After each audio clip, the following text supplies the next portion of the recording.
Hi friends, आज के idiomatic expression part 5 video lecture में आपका स्वागत है। आज के इस वीडियो लेक्चर में हम सीखने वाले हैं कुछ interesting idiomatic expressions which is helpful in our interesting conversation. Let's get started. सबसे पहला, put out all the stops. Put out all the stops which means to hard work hard.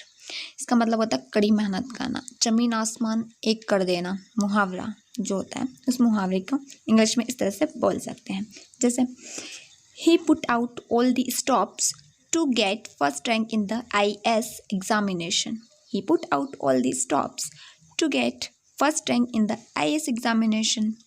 उसने IAS के एग्ज़ाम में first rank पाने के लिए ज़मीन आसमान एक कर दिया, यानी कि उसने बहुत कड़ी मेहनत की, इतनी मेहनत की, ज़मीन आसमान एक कर देना। ये एक इडियम होता है। इस इडियम को डिस्क्राइब करने के लिए put out all the stops का यूज़ किया जा सकता है, या फिर इसको ऐसा भी कह सकते हैं उसने IAS के एग्ज़ाम को क्लियर करने के लिए कड़ी मेहनत की, यानी कि बहुत मेहनत की, ज़मीन आसमान एक कर दिया। अगर आप किसी फ्रेंड ने की हो या आप किसी को कड़ी मेहनत करते हैं तब आप इस इडियम का यूज़ कर सकते हैं।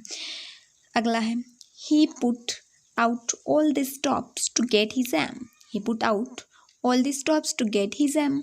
उसने अपने लक्ष्य को पाने के लिए ज़मीन आसमान एक कर दिया, यानी कि उसने बहुत मेहनत की, बहुत मेहनत की अपने लक्ष्य को पाने के लिए, अपने एम को पाने के लिए। यहाँ पे पुट जो है, पुट का first, second, present, past and past participle तीनों पुट ही होता है, तो यहाँ पे कंफ्यूज होने की ज़रूरत नहीं है कि ये पास्ट टेंस में इसको पुट ही यूज़ किया गया है। इसको तीनों फॉर्म में पुट ही लेते हैं। ये एक इरेगुलर वर्ब है। तो अब हम बढ़ते हैं अपने अगले इडियम की तरफ। हमारा अगला इडियम है call spade a spade. Call spade a spade which means to talk straight, यानी कि कोई बात सीधे सीधे कहना, स्पष्ट तक कहना या साफ साफ कह देना। जैसे आपने अपने किसी फ्रेंड को किसी का काम का प्रपोजल दिया हो, या फिर कोई क्लाइंट्स हो, उसकी तरफ कोई शर्त रखी हो, उसने सब मना कह दिया हो, तो आप अपने बॉस या कलीग साथी को कहने के लिए यूज़ कर सकते हैं शी डैनिट स्पैड अ स्पैड, या फिर शी रेफ्यूज्ड स्पैड अ स्पैड। शी डैनिट स्पैड अ स्पैड का मतलब उसने साफ साफ अस्वीकार कर दिया या इनकार कर दिया। She रेफ्यूज्ड स्पैड a spade which means उसने साफ साफ मना कर दिया, यानी कि एकदम कर दिया, करना ही नहीं है, ठीक है। या फिर कहना हो तो कॉल की जगह पर कुछ भी लगा सकते हैं। She called spade a spade that she will not come. She called spade a spade that she will not come, यानी उसने साफ साफ कह दिया कि वह नहीं आएगी। यानी कि अभी कोई फ्रेंड इससे आपने पार्टी में बुलाया है, या फिर किसी डिनर वगैरह पे बुलाया है, ऑफिस में बुलाया है, लेकिन या कॉलीग है कोई जो जब छोड़ के चली गई किसी बहस पे, तो उस सिचुएशन में आप कह सकते हैं कि उसने साफ साफ मना कर दिया है कि वह नहीं आएगी। बाकी आप कॉल स्पैड का अपनी कन्वर्सेशन में अपने हिसाब से यूज़ कर सकते हैं। जितने ज़्यादा अपने सेंटेंसेस में आप इसका यूज़ करेंगे, प्रैक्टिस करेंगे, अगर प्रैक्टिस आप बोल कर करेंगे तो ज़्यादा फ़ायदेमंद होगा। लिख के करेंगे तो सिर्फ लिखने की प्रैक्टिस स्पीड होगी, तब लिख के बोल के दोनों साथ करिए तो सब ये फ़ायदेमंद होगा। अगला है a cock and bull story. Cock and bull story which means some lame excuses, यानी कि झूठे बहाने बनाना या झूठी कहानी। Don't believe her cock and bull story. Don't believe her cock and bull story, उसकी झूठी कहानी पर भरोसा मत करना, या उसके झूठे बहानों पर विश्वास मत करना, या झूठे बहानों पर विश्वास मत करो। यानी कभी कभी ऐसी कंडीशन होती है, आपकी कोई कॉलीग होती है, कोई साथी होता है, कोई फ्रेंड होता है, हर बात पे झूठ बोलता है और आप दूसरा फ्रेंड पर विश्वास कर लेते हो, तो आप ऐसा बोल सकते हैं कि झूठी कहानी पर भरोसा मत करो। या आप ऐसे भी कह सकते हैं don't make a cock and bull story, यानी कि झूठे बहाने मत बनाओ, ठीक है, झूठे बहाने मत बनाओ। तो ऐसी सिचुएशन में जब कोई झूठी कहानी बनाता है, झूठे बहाने बनाता है, तब आप इस इडियम का यूज़ कर सकते हैं। अगला है crocodile tears. Crocodile tears which means lame tears, false tears, यानी कि झूठे आंसू। कुछ लोगों को झूठे आंसू की आदत होती है, जबकि सामने तो झूठे आंसू बहाएंगे, लेकिन वैसा होता नहीं है। So whenever I try to talk to her she sheds crocodile tears. Whenever I try to talk to her she sheds crocodile tears.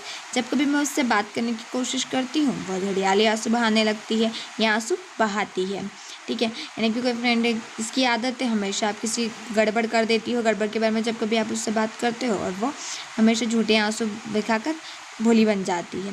तो कुछ लोग की आदत होती है ऐसे। तो इस सिचुएशन में अब जो लोग झूठे आंसू बहाते हैं तो उनके लिए आप ये यूज़ कर सकते हैं क्रोकोडाइल टीयर्स। ओके, जिसका मतलब मगरमच्छ के आंसू बहाना भी होता है। तो ऐसे बहुत से लोग होते हैं जिनको मगरमच्छ के आंसू बहाने की आदत होती है। आइए इसका अगला एग्जाम्पल लेते हैं, आपको बहुत अच्छे से क्लियर हो जाएगा। जैसे look at that girl how she is shedding crocodile tears. Look at that girl how she is shedding crocodile tears. देखो किस मगरमच्छ के आंसू बहा रही है।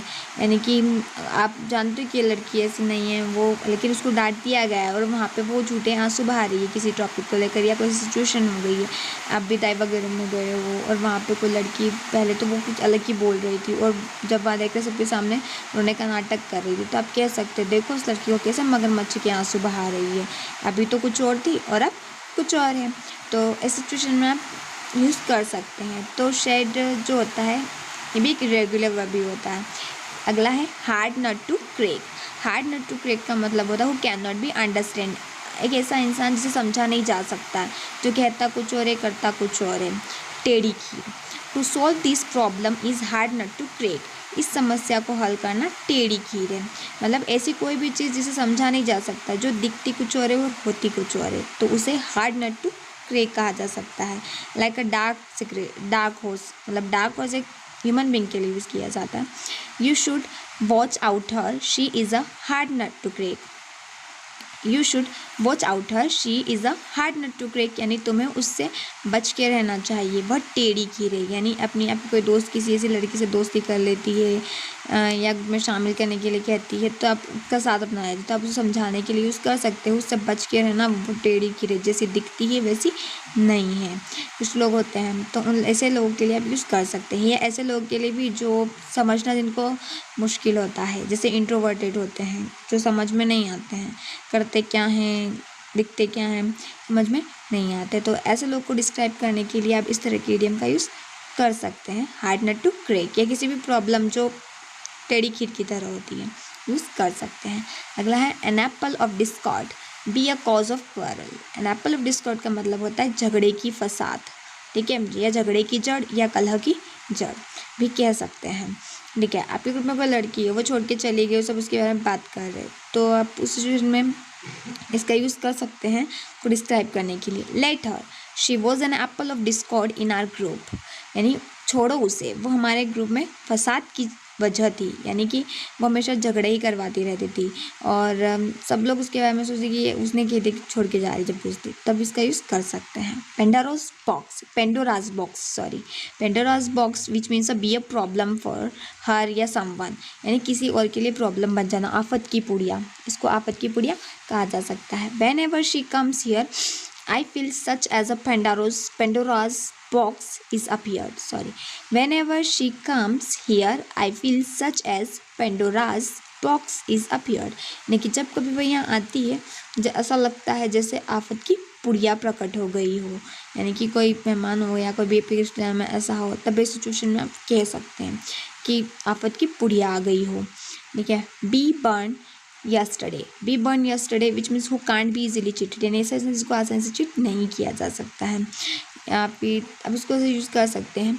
You are making me understand as though I were born yesterday. You are making me understand as though I were born yesterday, यानी तुम तो मुझे ऐसे समझा रही हो जैसे मैं कल ही पैदा हुई हूँ, या फिर तुम तो मुझे ऐसे समझा रही हो मानो मैं तो दूध पीती बच्ची हूँ। तो दूध पीती बच्ची हूँ वाला इडियम में आप इसका यूज़ कर सकते हैं, दोनों तरीके से कर सकते हैं। तो इसका मतलब होता है आसानी से चीट नहीं करना। यहाँ पे एज दो कंजक्शन है और आई वर का यूज़ इसलिए किया गया है कि ये कंडीशनल सेंटेंस है। ठीक है, ये बात सच नहीं है, मानो यहाँ पे कंडीशन रखी गई है, इसलिए यहाँ पे वर का यूज़ किया गया है वो उसकी जगह पे। ठीक है, आपको हमारे इडियम्स कैसे लगे ये कमेंट करके ज़रूर बताएं। Like and share if you like it, and if you want to more tips, subscribe to our channel. Okay, and bye.